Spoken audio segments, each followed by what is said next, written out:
কপাল যখন খারাপ হয় সব দিক থেকেই বিপদ ঘনিয়ে আসে। আজকের দিনেই গ্যাসটা শেষ হতে হলো। আসলে কালকে রাত্রিরে যখন রুটি করছিলাম তখন আর দুটো রুটি বাকি ছিল, তখনই কিন্তু গ্যাসটা শেষ হয়ে গেছে। তো রাত্রি যেহেতু অনেক হয়ে গেছে সে কারণেই গ্যাসওয়ালাকে ফোন করতে পারিনি। আর আজকে সকালবেলায় যখন ফোন করলাম তো গ্যাস দিতে তো দেরি হবে, আগের থেকে জানা ছিল না, তো সে কারণেই। আর এখন আর কি করব, সকাল সকাল উঠে চা না খেলে তো আর কাজকর্ম করা যাচ্ছে না। তো মা বলল উনুনেই চাটা করে নে। তো উনুনে যেহেতু চাটা করব, ভাবলাম চাটা শুধু করব কেন, গ্যাস দিতে অনেকটাই দেরি, বসে থাকলে অনেকটাই সময় চলে যাবে। তো উনুনে চাটা করে রান্নাটা একবারে বসিয়ে দেব, তাই কিন্তু উনুনটাকে ধরিয়ে নিলাম। আর যেহেতু উনুনে এখন রান্নাবান্না কিছু হয় না, শুধু গরম জল হয়, তাই উনুনটাকে ধরিয়ে নিতে একটু সময় লাগছে। আর উনুনটা কালকে মোছা হয়েছিল, একটু ভেজা ভেজা আছে, মোছার পরে আর রান্নাবান্না হয়নি, সে কারণেই তাই উনুনটা ধরতে ভালোই কিছুক্ষণ সময় লেগে গেল। তারপর দেখো ক্যানের মধ্যে উনুনেই আমি চা বসিয়ে দিচ্ছি। আর কি করব, তো মা বলেছিল ক্যানটার মধ্যে একটু মাটি গোবর লেপে নিতে। তো আবার মাটি গোবর লিপবো, ভাবলাম না থাক, ঘষে ঘষে কালিগুলো তুলে দেবো। তো ওভাবেই কিন্তু চায়ের ক্যানটা আমি উনুনে বসিয়ে দিয়েছি। আর এদিকে দেখো বাবু বালতি নিয়ে গাছগাছালিগুলোতে জল দিচ্ছে, আর আমি এদিকে চা বসিয়ে দিয়েছি। আমার চা হয়ে গেছে, আজকেও কিন্তু দুধ চা করে নিয়েছি। আর আমরা বেশিরভাগটাই তো দুধ চা খাই, তোমরা জানোই। তো আজকেও দুধ চা করে নিয়েছি, চা একটু বেশি করে করেছি, কারণ মাও খাবে বলেছে, মা বলছি মেয়েও খাবে বলেছে, তো সে কারণেই। এদিকে চাটা করে সকলে আমি চা খেয়ে নিয়েছি, আর মা বাবু বসে চা খাচ্ছে। তারপর দেখো আমি ভাতের হাঁড়িটা উনুনে বসিয়ে দিলাম, কারণ রান্নাটা করে নিই। আজকে তো একটু ব্যস্ততার মধ্যে আছি আর কি, কারণ হচ্ছে আজকে মানে ননদের রিসেপশন, বিয়ে হয়ে গেল, তোমরা তো ব্লগে দেখতেই পেয়েছিলে। তো যেতে হবে, সব কাজকর্ম সেরে নেব, তাই কিন্তু রান্নাটাও মানে সঙ্গে সঙ্গে চাপিয়ে দিয়েছি। তো আমার ভাত হয়ে গেছে, এখানে ডিম আর আলু সিদ্ধ বসিয়ে দিয়েছি, কারণ মেয়েকে হচ্ছে ডিম আলু সিদ্ধ দিয়ে সকালের খাবারটা খাইয়ে দেব। আর আজকে রান্না করব ড্রাই ফিশ, আলু, বেগুন, মানে গাছের সিম, আর হচ্ছে লাউ ডোকা দুটো দিয়েছি, এগুলো দিয়ে ড্রাই ফিশ রান্না করব। আর তেমন কিছু রান্না হবে না, কারণ রাত্রিরে তো আমি আর মেয়ে চলে যাব, মা আর বাবু শুধু থাকবে, তো দুজনে আর কতটুকু খাবে, সে কারণেই আজকে রান্নার মেনুতে শুধু এটাই থাকবে। আর সকালের খাবারটা আলু সিদ্ধ আর ডিম সিদ্ধ দিয়েই হয়ে যাবে। তো যাই হোক, শুভ সকাল আমার প্রিয় বন্ধুরা, সকলে কেমন আছো? আশা করছি যে যেখান থেকে আমার ভিডিও দেখছো সকলে ভালো আছো, সুস্থ আছো।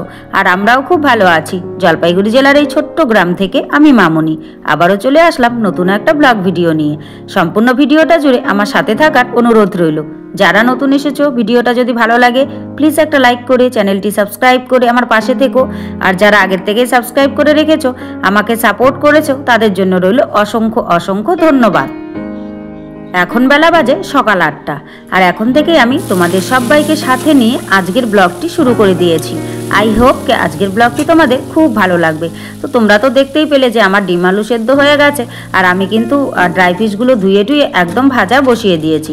আর একটুখানি মশলা করে রেখেছিলাম, মশলা বলতে ওই কি বলে লঙ্কা, পেঁয়াজ আর হচ্ছে রসুন, এগুলো বেটে রেখেছিলাম, এগুলো আগে ভেজে নিলাম মশলাটার সঙ্গে মাছটাকে আর কি, মানে ড্রাই ফিশটা। তারপর সবজিগুলো দিয়ে নাড়াচাড়া করে ঢেকে মাখা মাখা করে রান্না করব। আর আজকের ব্লগটাও কিন্তু খুব মজাদার হতে চলেছে। তো সম্পূর্ণ ব্লগটা যদি আনন্দ উপভোগ করতে চাও তাহলে কিন্তু অবশ্যই তোমাদের সম্পূর্ণ ব্লগটা দেখতে হবে। এটা রান্না হয়ে গেলেই আমার রান্নার কাজ মোটামুটি শেষ। তারপর সকালের খাবার দাবার ব্যবস্থা করে সকালে খেয়ে নেব। ব্যবস্থা বলতে বাড়াবাড়ি করে এগুলো সব আগে ঘরে নিয়ে যাব, কারণ বাইরে খালি এভাবে রাখলে পরে বিড়াল কুকুরে ধরতে পারে, তো সে কারণে রান্নাবান্না করে ঘরে নিয়ে তারপর খাওয়া দাওয়া হবে আর কি। তো যাই হোক, এরই মাঝখানে রান্নাবান্না কমপ্লিট করে খাওয়া দাওয়া সব সেরে নিয়েছি।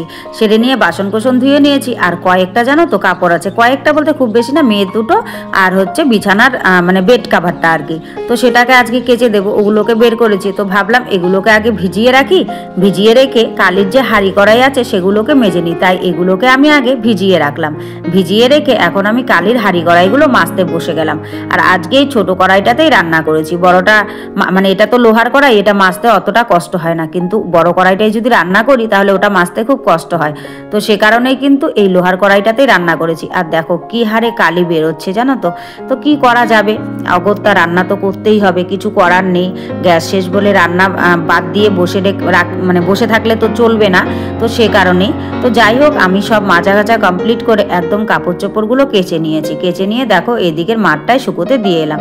আর এই মাঠটায় যেহেতু বিয়ে হয়েছিল, তো মাঠটা এখন দেখো কত সুন্দর পরিষ্কার হয়ে গেছে।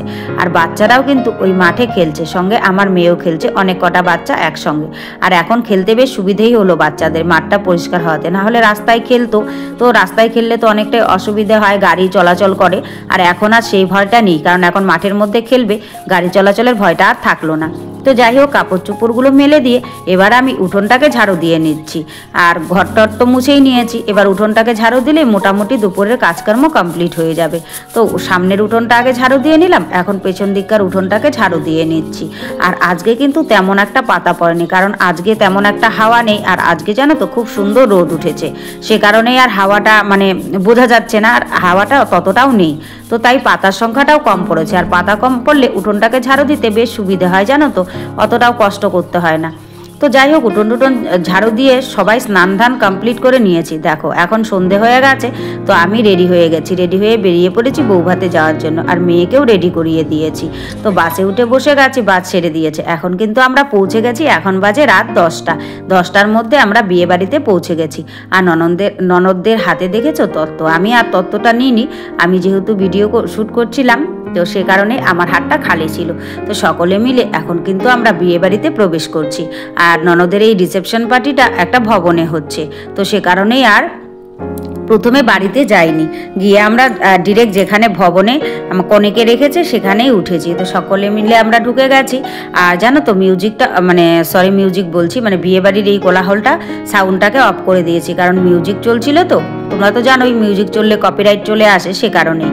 তো এখন যেই তত্ত্বগুলো নিয়ে আসা হয়েছিল সেগুলো সব বরকনের হাতে দেয়া হচ্ছে এক এক করে। আসলে এই ফুলের তোড়াটা নিয়ে আসা হয়েছিল, তো ওটা হচ্ছে ছোট ননদ জামাইবাবুর হাতে তুলে দিচ্ছে। আর এই থালাটায় দেখতে পাচ্ছ চকলেট, কুরকুরি, লেজ এসব দিয়ে সাজানো আছে।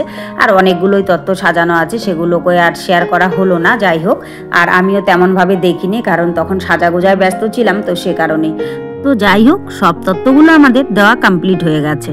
তো এখন সবাই ফটো তোলায় ব্যস্ত। আর এই জায়গাটায় দেখতে পাচ্ছ কতটা ভিড় জমেছে।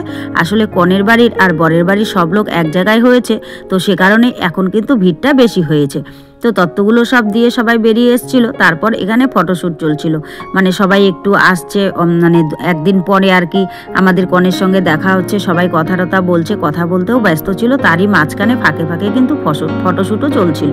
তো যাই হোক, ফটো শ্যুট করে নিয়ে এবার হচ্ছে খাওয়া দাওয়ার পালা। খাওয়া দাওয়া বলতে ওই খাওয়া দাওয়া নয়, আমরা টিফিন করে নিয়েছি আর হচ্ছে কফি খেয়ে নিয়েছি। এখন হচ্ছে চাট খাচ্ছি বলতে আমি মানে খেতে চাইছিলাম না, তো মেয়ে যেহেতু নিয়ে আসছে, মেয়ে খেতে পারেনি, তো এখন এই চাটটা আমি খাবো। তো সেই ফাঁকে একটুখানি ভিডিও শ্যুট করে নিলাম। আর মেয়ে দেখো চাটের থালাটা আমাকে দিয়ে ওখানে চলে গেছে পিসি আর পিছনের সঙ্গে ফটোশ্যুট করতে। তারপর আমাকে ডাকছিল, আমিও চলে এলাম একটুখানি ফটোশ্যুট করতে। এবার হচ্ছে চাট ফাট খেয়ে ফটোশ্যুট করা কমপ্লিট করে আমরা কিন্তু বেরিয়ে যাচ্ছি বলতে অন্য কোথাও চলে যাচ্ছি না, আমরা এখন যাচ্ছি ননদের বাড়ি দেখতে। আসলে ভবনে যেহেতু রিসেপশন পার্টিটা হচ্ছে, তো বাড়িটা একটুখানি দূরে। তো সকলে মিলে এখন আমরা যাব হচ্ছে বাড়ি দেখতে, মানে একটুখানি হেঁটে যেতে হবে। তো দেখো এখন হচ্ছে আমরা বেরিয়ে পড়ছি। আর এটা হচ্ছে আমার একটা দেওর পাশের বাড়ির, তো এই দেওরও এসছে, তো আমার সঙ্গে যাচ্ছে হেঁটে হেঁটে। দেখো সকলে মিলে ননদের ঘরে চলে এসেছি, ননদের বাড়িতে। আর এখানে আমরা খাটে বসে পড়েছি। আর এদিকে দেখো আমার মেয়ে আর হচ্ছে দুই কাকি শাশুড়ি আর কি আমার পাশে বসেছিল। আর এটা হচ্ছে ননদের ঘর। এখন দেখা টাকা কমপ্লিট করে আমরা কিন্তু আবার চলে এলাম বিয়ে বাড়ি থেকে। আর বাদ বাকি ব্লগটা শ্যুট করতে পারিনি। কেমন লাগলো অবশ্যই কমেন্ট